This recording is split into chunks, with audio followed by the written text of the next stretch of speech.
welcome to BigCountryPreps.com. I'm Evan Wren, and this is the Capital Farm Credit Wednesday night podcast, our weekly look at the area athletic scene, what happened last week, and what's going on this week. I'm here with my partner, Dan Youngblood, via Zoom. And Dan, this week we're going to forego the guest and spend a little extra time on this week's games because the three locals are kicking off. Wiley, Cooper, and Abilene are all taking the field. Yeah, kind of a unique situation that I know neither you or I have ever really experienced, with kind of the staggered schedule with the 5As and 6As having to wait 4 weeks before they get going. And having talked to a few of those guys now, they're really excited. They've been waiting for this time for a really long time now, and they're ready to kick off. And all three have interesting games. I think there's some interesting storylines with each of those. So, yeah, I think it's probably good that we get a little extra time to talk about them.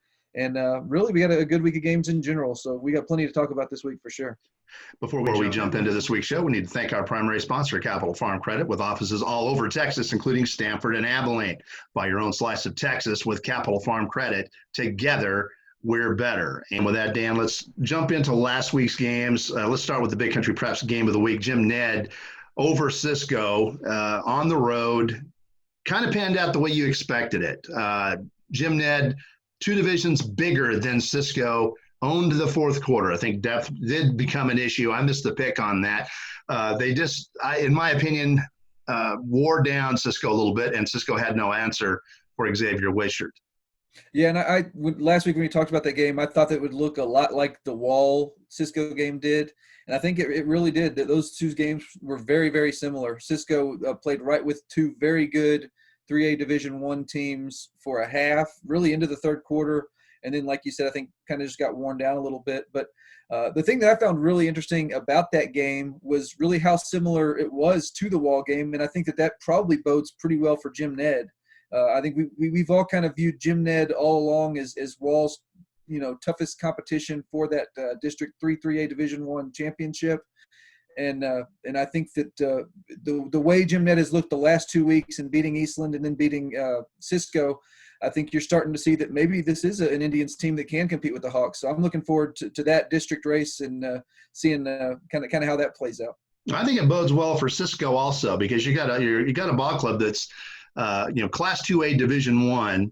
And to start the season off, they have played 4 straight teams that are Class 3A Division I, 2 divisions above them.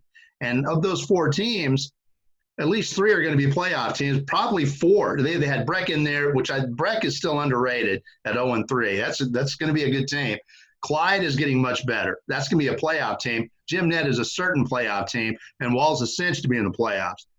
And Cisco at a Class 2A D1 is 2-2 against 4 teams from 2 divisions above them that are going to be going into the playoffs. This is going to be a team that in Class 2A D1 is going to go a long way. Yeah, and who knows what they'll look like at the end of their non-district schedule, just in terms of record, just because of the quality of talent they're playing. They got a really good Comanche team this week, for instance, but I think it's still shaping up to be a really good Cisco team, and I think we're really on a collision course there for that season finale against Saba. I think we've kind of penciled that in as one of the Big Country's games of the year. And I think it's certainly kind of still shaping up to be that. That'll be a great game. That's going to be in the first week of November, probably for a district championship. And let's move along to a ball game that you attended. This is a great ball game played up at Iowa Park. The Brock Eagles visited Iowa Park and came away with a win. A lot of fireworks in that one. That was a little higher scoring than I expected because both teams were playing such great defense. I thought they were going to hold that score down a little bit lower than it was. Yeah, you said last week you didn't think it was going to be a shootout. Yeah, that's exactly what it was. Exactly what it was. Yeah, at one point in the first quarter, I was afraid that they were going to score 100 points between them. At one point, they scored 5 touchdowns on 11 plays, just big playing each other back and forth. But I think that says a lot more about were you cussing me at that point? Were you cussing me? I was just trying to get the tweets out on time. I couldn't tweet that fast. But I think that says a lot more about the quality of those 2 offenses than it does anything about those defenses. I think those are 2 exceptional offenses, and they do things very differently. Iowa Park gets in the spread, and they'll hit you over the top. Run, pass. I mean, they can do it all. Whereas Brock obviously does what they do. The toss right, toss left, and all of a sudden they're scoring on you. But I was very impressed with both teams. I think that these are 2 very good teams that are going to to have nice, solid playoff runs. In Brock's case, it could end in Arlington. But this was a really good test, I thought, for the Eagles. I think they needed one of these. They'd had, gotten through their first 2 games with such ease. I think they needed to have one where their guys were kind of pressed into the fourth quarter, and they were. This was a game where Iowa Park had an opportunity late in the game in the fourth quarter. They force a fumble in their own red zone and have a chance there to go drive for the tie, and Brock comes up with a big 4-and-out to kind of secure the win. But it was a fun game. Both teams played really well. Both teams fought back. Both teams had answers. It was one of those it really was kind of a classic shootout. And while the teams did things and they operate very differently, it was a pretty evenly matched game, and I think Brock was just a little bit better, and that was reflected on the scoreboard. And with that, let's move on to a Class 2A matchup between Hamlin and Anson, 2 unbeaten teams heading into this ball game. Hamlin comes away with a 48-6 win to hand Anson its first loss of the year. Hamlin is looking awfully good. Awfully good. That's an unbeaten, solid Anson football team that is a division bigger than they are. That's a D1 team that's going to be more than likely in the playoffs, and Hamlin dominated them. And that was the 3rd week in a row that Hamlin played and beat a previously unbeaten team, and a team that is yet to lose to anyone but the Pied Pipers. And not only did they beat those 3 teams in Hawley, Albany, and Anson, which are all 3 good teams. Those are good football teams that are going to, I think, go a ways in the playoffs, in at least in Hawley and Albany's case. And I think Anson's has that opportunity as well. So those are good football teams, and Hamlin just really dominated all 3 of them on both sides of the football. So I think you're right. I think this Hamlin team just looks like a juggernaut. You and I have both seen them now. And, I don't know how you can be anything but impressed with the start they've gotten off to, really offensively, defensively, special teams. This is just an excellent football team that Coach Lucas has this year. Incredible defense thus far. They played 3 straight unbeaten teams, and through 4 games, they've allowed 3 touchdowns. A combined 3 touchdowns in 4 games, and that's it. That's I think playing defense like that, they're going to be very tough to stop. And I think that's the part that's so crazy about it is that Hawley, Albany, Anson, these are really good offensive football teams. I mean, you talk about Hawley's got, still has with Xavier Odell at quarterback and in that line, they can still move the line and move the ball against just about everybody else they've played. Yeah, it's a D1 team also. Yeah, exactly. It's Albany, it's a D1. Yeah. And with Jaheim Newton, Albany has one of the best running backs in the area who's really run all over everyone they've played except for Hamlin. And then Anson, we've talked about. This is a really explosive offense that it was doing a really good job of moving the ball and scoring coming into this game. And Hamlin just shut them down. And that's, I think, just speaks really highly of the defense that they're putting on the field this year. And that team's scary. If I were in Class 2A Division II, particularly in this region, I mean, you got to look at that matchup at some point in the playoffs and be pretty worried about it. And if you're Mart, I think that's got to be considered your chief competition. I mean, for another state championship. So, hats off to Hamlin. They're looking awesome so far. Are they better than last year? Defensively, they're playing better than they did last year. Yeah, and I think you can make a case. Better than they were last year overall. I'm telling you, they're better defensively.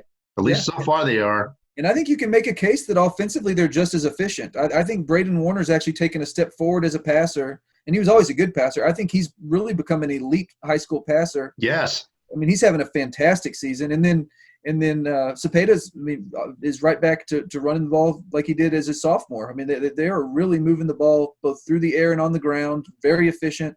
And then pair that with that defense, and it's hard to see anybody in this region beating them. And I think – I'm really excited about the potential of a Mart-Hamlin rematch. I think that would be a whole lot of fun this year, and I think it would be another great game. If they stay healthy, they sure look like they sure look like they got a good shot at it if they stay healthy. It's just a matter of not getting unlucky. You cannot get to Arlington if you have a bunch of injuries. Not at that level. You can't. Yeah, I think that'll be the key.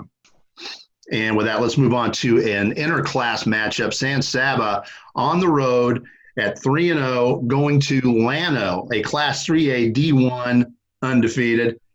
A very tough matchup for the Armadillos, and it was a very similar situation to what what happened to Cisco, a 2A D1 playing up 2 divisions, playing a very good football team that's bigger, and the fourth quarter got away from them. Llano rallied with 2 late touchdowns in the fourth quarter and beat Saba, handed their first loss of the year, 35-31. I'm going to say this.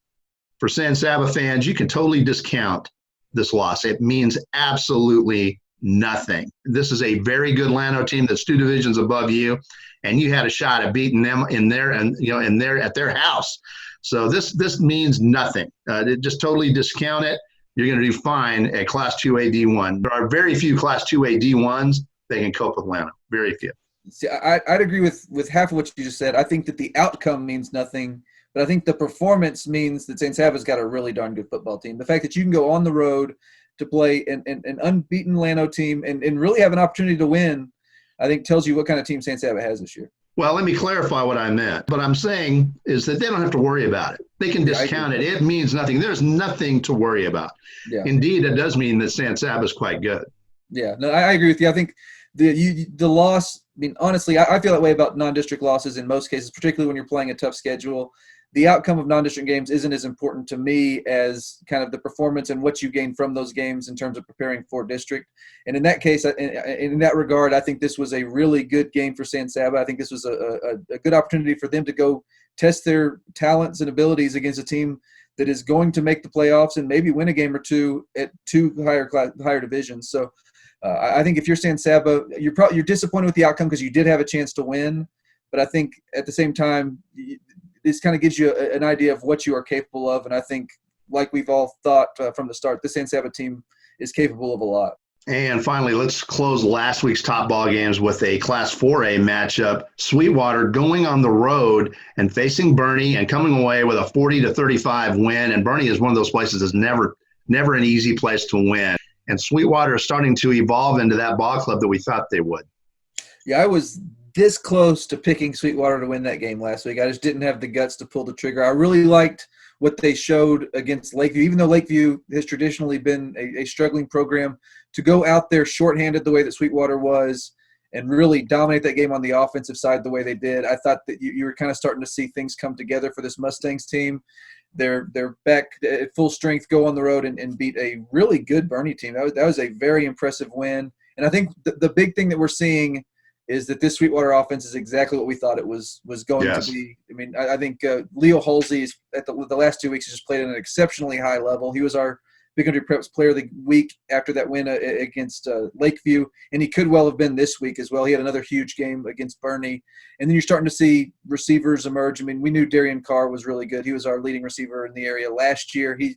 He's back, obviously. But Harrison Foster's become a big play receiver for them. He's a guy that is catching long touchdown passes just about every week. So he's kind of become a home run threat for him. You pair those two guys, and I mean, I'm not sure there's a better 1-2 punch in terms of receivers in the area. So this offense is really putting things together. Their defense made some stops. They did what they needed to do defensively to get a big win on the road. So I think hats off to Coach Ben McGee. I mean, he's got that team playing well. They responded really well to that early season loss to Stephenville, and then the struggles with some COVID stuff. But this team's already faced some adversity, and they've gotten past it. I'm very impressed so far with what we've seen from the Mustangs. They're every bit as explosive as we thought they would be. I personally think their defense is going to have to get better. They're giving up. I mean, they're scoring 43 points a night, which is about what we expected. Anywhere from 45 to 50 is what we were looking at, and they're going to be getting better. They got a lot better in the second half of the season last year, so those numbers will go up. Defensively, they're going to have to get better. They're giving up 45 points a game on average, and that's going to – I mean, if you're giving up 45 points per game on average, that's going to severely limit your ability to make a deep playoff run, because sooner or later, in the playoffs, you're going to run into somebody that can get offensive stops against you. So they're going to have to get better there. And if those defensive numbers improve, it'll look out for this team. And I think you're going to see those defensive numbers improve some just naturally, because once they get into district, you're not going to be playing teams with the offensive capabilities that Stephenville has or that Bernie has. And even Lakeview, they have a really good passing offense. They're not a great football team, but they do have a good passing game. So Sweetwater has played 3 pretty good offenses so far. I think as they get into district and are playing teams that are a little less explosive, you're going to see the defensive numbers improve. But I do think you are right that if they want to make the type of playoff run that they're hoping to, they're going to have to improve on that side of the football. But I think that starts with making plays, and they did that some against Bernie. They made the plays they needed to make to get the win. They had a pick 6 that proved huge in that game, forced 2 turnovers that were kind of pivotal for. So I think that's just going to kind of have to be the defense they are. They're going to have to be a defense. They're not going to be a defense play to play that is going to shut anybody down. So they're going to have to be the type of defense that can make plays, important plays, key plays, force turnovers, make big stops, those sorts of things. And if they can get to the point where they're doing that, making 4 or 5 stops a game, 3 or 4 stops a game, they're going to be tough to beat just because their offense is so darn good. They give up 28 points a game. They hold the opposition to, say, 28, 30 points a game, something like that. They're going to win a lot of games. And we said that before the season started. And with that, it's time to take a look at this week's ball games. But before we do that, we want to thank our sponsors, beginning with Capital Farm Credit, who brings you these Wednesday night podcasts free of charge throughout the school year. And also the Forsan Oil Patch Cafe. Every town in the big country has that place. And people mention that that's the place to go and eat. Well, in Forsan, it is the Oil Patch Cafe, big supporter of Forsan Buffalo Athletics. Head over there. It's some of the best home cooking in the big country, the Forsan Oil Patch Cafe. And also, for the love of the game, broadcasting on our old friend Terry Slavens, owner of K-Lakes 93.5 FM out of Breckenridge, KATX 97.7 FM out of Eastland, KROO 1430 AM out of Breck, and 98.5 KWBY FM out of Ranger. That is for the love of the game, broadcasting. And finally, Phil Hill of the Abilene Realtors Group, big supporter of local athletics. If you're in the market, give Phil a call at 325-669-5153 or visit his website at philhillproperties.com. And with that, Dan, it's time to take a look at this week's top ball games. Let's start with the locals because they're jumping in. They're jumping into the pool this week. We've got a game that you're going to be attending. Yeah. Wiley at Brownwood, and there's an interesting problem for both ball clubs that you mentioned. Yeah.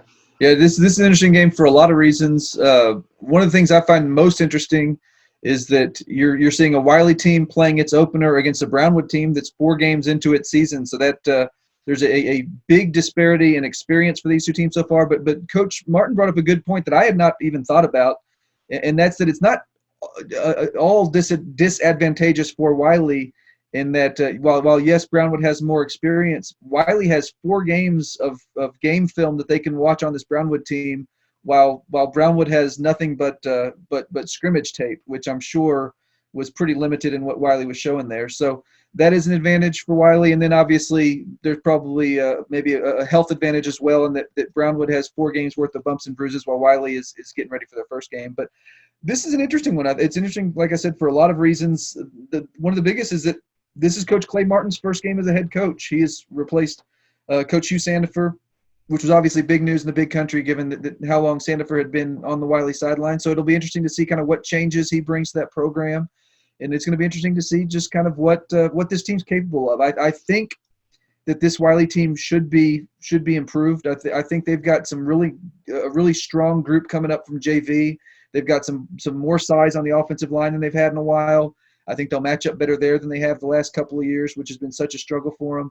So I think this is just going to be a good test for them just to kind of see where they stand. I think that if they can go out there and compete and really, have an opportunity in the fourth quarter to win, I think you got to feel pretty good about yourselves at the end of the day. Brownwood at 2-2 should feel pretty good about itself. They've had a really merciless schedule. They played a great Lampasas team to open things up. They played Midland Greenwood, who, as you know, is always very well coached. That's a tough ball club. A very explosive China Spring team. And they are right now they're 2-2, coming away with a win at Burnett on the 18th. I think Brownwood is looking actually maybe even ahead of where I thought they would be, being as inexperienced at the skill positions as they are, because there's a lot of new faces there. I think they're looking good, actually. I think they've looked especially good over the last 3 weeks. Yeah, I think last week was a big week for them because they had struggled offensively a bit against both Greenwood and in the loss to China Spring. They had really struggled just down to move the football. And obviously they won the Greenwood game because they forced a bunch of turnovers and played really well defensively. And then the China Spring game, they just couldn't get the offense going. But I think last week was a good sign for them, and that I think they kind of are starting to find a little bit of an identity offensively, and that's really just as a power running team, which is kind of new for what we've seen from Brownwood the last several years. But Royshad Henderson is off to a great start. He had over 200 yards last week, and for a team that rushed for over 300 yards. So I think that's a big deal for him. And I'm going to be interested to see kind of how they can move the football against this Wiley defense, which I think is expected to be improved. That was a defense that showed some signs of life during district play last year, and they bring back some key pieces from that group. So I think there's going to be several intriguing storylines into this game. And I think both teams will have an opportunity after this game to have a kind of a better idea of where they stand going forward. And with that, let's move over to the Cooper Cougars, Dan, who are going to be facing Odessa Permian on the road this Thursday in their season opener, and the season opener for both ball clubs. Yeah, and they get started before the other two local teams do with the Thursday game. They get to hit the road against what's a really quality Permian team, a Permian team that had a good season last year, brings back a lot of quality from that group. So this is going to be a good test for a young Cooper team. That's one thing about this Cougars group is that, yes, they had a phenomenal season last year, but a lot of the guys that helped lead them there, particularly on the defensive side of the football and on the offensive line, have moved on. They've graduated. So it's going to be a young group. There are still some key players when you talk about Aiden Thompson at quarterback. You talk about Noah Garcia at running back. I mean, those are two of the better players at their position in all of the area, obviously. So those are still key players. And then defensively, they've got some of those types of guys too. Brady Miller at the cornerback position is a really good player. They've got some good players at the linebacker position. But there's a lot of youth around those guys. So this is going to be a good test for them early to just kind of see where they stand. They had a scrimmage against San Angelo Central that I think helped kind of do that in a lot of ways itself, that kind of gave them a kind of a measuring stick before the season started. And this is going to be another one where they're going to go on the road, get things started, and we'll just kind of have to see how it plays out. But kind of like I said with Wiley, if Cooper can go on the road, be competitive, and have a chance to win against this Permian team, I think they've got to feel pretty good going forward as well, because this is a very good Permian team. And Cooper will be better for this matchup going deeper into their schedule. And with that, let's move on to the Abilene Eagles. They're going to be facing a difficult matchup at home at Shotwell Stadium. They're going to be hosting Amarillo Tascosa. And by most accounts, the Eagles are the underdog to open the season. Yeah, and I think that's fair. One thing about this matchup that I think is definitely worth mentioning is that these two teams have played in each of the last 2 years in the opener, and both games were very close. Like Abilene High had opportunities to win both of those. Last year, a muffed punt ended up turning the tide, and they lost that one by one score. And it was kind of the same way 2 years ago, where both have been very low-scoring, competitive football games. These two teams seem to match up really well. There are going to be a few things that are going to be a little bit different about this matchup, not the least of which that Abilene High's coach Mike Fullen will not be on the sidelines. He's had to take a leave of absence due to some health issues. He was diagnosed with cancer over the offseason, and he's undergoing chemo right now. I did chat with him by text a couple weeks ago, and he said he's feeling better, and he's planning on being back in a couple of weeks, in a few weeks. So I hope he has that opportunity. I hope he is back on the sideline soon. But in the meantime, Jeff Rhodes will be taking over as the interim coach, and he's going to be leading them in that game in their opener against Tascosa. So there are going to be a lot of things just interesting about that. It's going to be a little bit different. It's already been a different season with COVID and with the delayed start and everything else. And then Abilene High's had an extra helping of just kind of, of turmoil or kind of a tumultuous start with this situation with Coach Fullen. So they're having to face some adversity early. So I'm just kind of interested to see what we see from them on Friday. I don't know really what to expect quite yet from this Eagles team.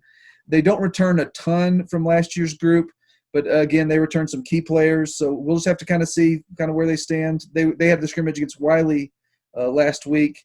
And so that gave them a little bit of an opportunity for some of those guys to kind of get their feet wet in kind of a varsity game type situation. They played a full quarter without a running clock, so that gave them maybe a little more experience than some teams would get in their scrimmage. But this is going to be a tough matchup for them, and I'm just interested to see kind of where they stand at the end of this. I think if they can be competitive in this one as they have the last couple of years, I think that's probably a pretty good sign for them. But the big thing I'm interested to see is just kind of how they are able to do offensively in terms of moving the football and getting into the end zone, because that's really been their biggest struggle the last 2 years.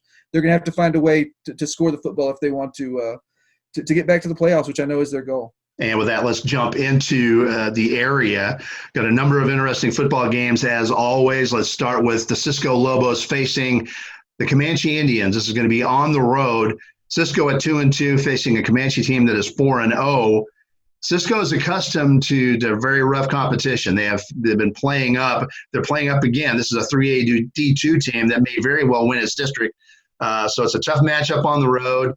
Win or lose, I think this matchup is, again, good for Cisco. It's really good for both ball clubs. It's a good test for for Comanche, who has really had its way with his competition thus far. Yeah, Comanche has been so good defensively. This is a team that has really shut down every opponent they've played so far, and they haven't played as tough a schedule as Cisco has, certainly, but they've had some tests on that slate, and have really looked really good against those. So I am interested to see kind of how this game goes, because I do think that Cisco is the toughest opponent that they've played so far. So I'll be one of the things I'm looking forward to seeing is if they can continue to have the type of defensive success they've had to this point against a team with the offensive talent that Cisco has. But I'm excited about this one, because I do agree with you. I think this is one of those types of non-district clashes that at the end of the day is good for both teams and that makes both teams better. And with that, we'll move on to an interclass matchup. And Dan, this one I consider for Big Country Prep's game of the week. This is an interesting one. Santo is playing host to a much improved Millsap Ball Club, a 3A D2 team. And that entire district, District 5 3A D2 with Comanche and Jacksboro and the like, they're all keeping a close eye on this Millsap Ball Club. And they're all worried about it because Millsap's just playing tough this year. Yeah, no, I think they should be worried about that.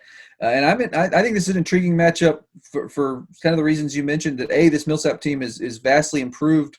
But I think you can say the same about this Santo team. We've seen this team make massive strides already in this short season. And I think part of that's just because what Coach Mann kind of told us when we talked to him before the season is that, hey, this is a young team. We're going to get a lot better as the season goes along. He was always excited about the talent level. And I think we're starting to see why. They had that kind of rough start where they lost a close one right off the bat, really struggled to move the football, but they've gotten some things figured out offensively. And defensively, they've been really a quality team all year long. And part of that's that their offense kind of contributes to the defense with that flex bone they run. But I think this will be a very low-scoring, very competitive football game.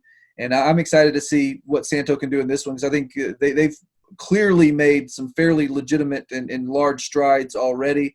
If they can get a win against this Millsap team, I think you got to be pretty impressed. Yeah, this is going to be a good ball game. And Santo, they're starting to move that flex bone offense the way they want to. They got one of the better running backs in the area, Elijah Pennington, 61 carries, 348 yards. He's averaging almost 6 yards a carry. They're starting to move the rock a little bit, and they played well defensively. They're up within a play or two, really, of being 4-0 heading into this ballgame. But I think that this Millsap defense is going to be the best defense that they have faced up to date. And this will be a good test, a good measuring stick as to where the Wildcats are offensively. Yeah, I don't think there are going to be a whole lot of points scored in this game. I think it's going to be, 1 or 2 scores, and it's going to be settled, I think, by 3 points or 7 points. It's going to be a close, very competitive, very low-scoring, very old-school football game. So if you're a fan of physical defensive football, I think this will be the game for you. All right, and with that, we've got an interesting matchup. We've got 2 undefeated ball clubs. We've got Ballinger at 4-0, heading to Llano at 4-0. Ballinger's playing up a little bit. They're a 3A D2. They're playing a 3A D1 on the road. This is going to be a great test for Ballinger, who really had to fight to get past Clyde last week. This is going to be a rough go. It's going to be a real challenge for them to get out of there at 5-0. Yeah, I tend to agree. I think this is a very good Ballinger team, a very tough defense. This has been one of the better defenses they've had in a long time. Offensively, they have not been real explosive. They've kind of been a very workmanlike offense so far, and we'll see if that'll be enough going on the road against a good Llano team that just beat a really good San Saba team. So in fairness, though, they have had some injuries offensively. No, they've had some significant injuries. Yeah. When you look at some of the players they've lost some very key players to that offense. But those are the types of things you have to fight through. So I'm interested to see kind of that. I think that this is a very good Ballinger team. I think defensively they're going to do a good job. They're going to go on the road. They're going to keep Llano, going to contain that offense a little bit. Can they score enough to win that game? I think that is going to be where that game's decided. And with that, we'll move on to the Big Country Preps game of the week. The upstart Bangs Dragons. Dan, they are 3-0. They're going to be playing host to a very big, strong, physical Holly football team that is a proven commodity. Holly will come in at 3-1, facing this unbeaten team on the road at home. This is a big night for the Dragons. This is one of those big tests that they've been waiting for. This is going to be that measuring stick. How much has Bangs really improved? Because everybody's talking about them. Yeah, I think this is a really fun game. Unfortunately, Bangs was not able to play their game last week against Hamilton. They lost that one. It was a COVID casualty, but they're This, I think, is a really fun game for him for one big reason. I think that this Holly game will give us a pretty good idea, I think, kind of how they'll match up with Ballinger, who I think is considered by most to be the favorite in that district of theirs. So they're kind of similar teams, both physical teams with good, big offensive lines. They both got good, strong physical defenses. So I think if Bangs can find a way to win this one and remain unbeaten, I think that you're starting to see this Dragons team and starting to view this Dragons team as maybe a district title contender. But they are doing virtually everything right to this point in the season. They are moving the ball exceptionally well. Ethan Sanchez is one of the area's leading rushers. Again, I mean, he's a guy that has rushed for over 1,000 yards each of the last 2 years, and he's well on his way to doing that for the third time. And then with Ethan Cortez at the quarterback position, they've got a really efficient passing game as well. And I think the one thing that may be the biggest surprise about this Bangs team is how well that defense is playing. They are playing really, really well defensively, which I think when you add that defense to what they're doing offensively, I think you have to consider them certainly a playoff team and maybe a contender for that district title. Absolutely. There's another weapon for Bangs that nobody's really talking about yet. Of course, we'll end that tonight. It's Brayton Wiedemann, the wide receiver. He's averaging almost 30 yards a catch so far. 6 catches, 179 yards, and 3 scores. So he's the guy that can keep you honest. If you start focusing too much on Sanchez out of the backfield, they got a guy that can hurt you at the wideout spot. Yeah, and Wiedemann's a really interesting story because he was their quarterback last year. And then when Cortez moved into Bangs, his dad is a coach out there, he kind of said, all right, I'm moving to receiver. he didn't fight it. He was a very unselfish kid. He said, I'm going to do what's best for the team. I'm going to go move to receiver and be the best player I can be over there. And he's become a big play threat for him. And really, I think that he's part of the reason. He's one of the big things that kind of sets that offense apart, particularly the passing game. So, yeah, props to him. That he's a really neat story and a very unselfish kid. And again, he's making an impact. So it's been fun to watch what this Bangs team has done to this point. I'm really kind of eager to see how this game this week plays out because that Bangs Ballinger game is another one of those that I've got circled on my calendar. I think that's going to be a really big game in the area. And I think this game this week will kind of give us a little bit better idea of what we can expect from that one down the road. And with that, it's about time to wrap up this week's Capital Farm Credit Wednesday night podcast. Before we do that, we want to remind you that we have 3 subscription packages here at BigCountryPreps.com. We've got a monthly for $5 a month. We've got a semi-annual 6-month subscription where we knock that price down to $4 a month. And we've got an annual subscription where we knock it down to $3 a month, $36 for a full year of Big Country High School athletic coverage. And we also remind you as we get deeper into this school year that if you see a photo you like in any one of our photo galleries, it is available for just $7. You can click on that small shopping cart icon to the bottom right, follow the prompt, and purchase as many of those as you would like. But if you've been scrolling around the site, you've probably noticed we take a lot of photos, and that's something we're real proud of here at BigCountryPreps.com. All Big Country, all high school, all the time. Welcome home.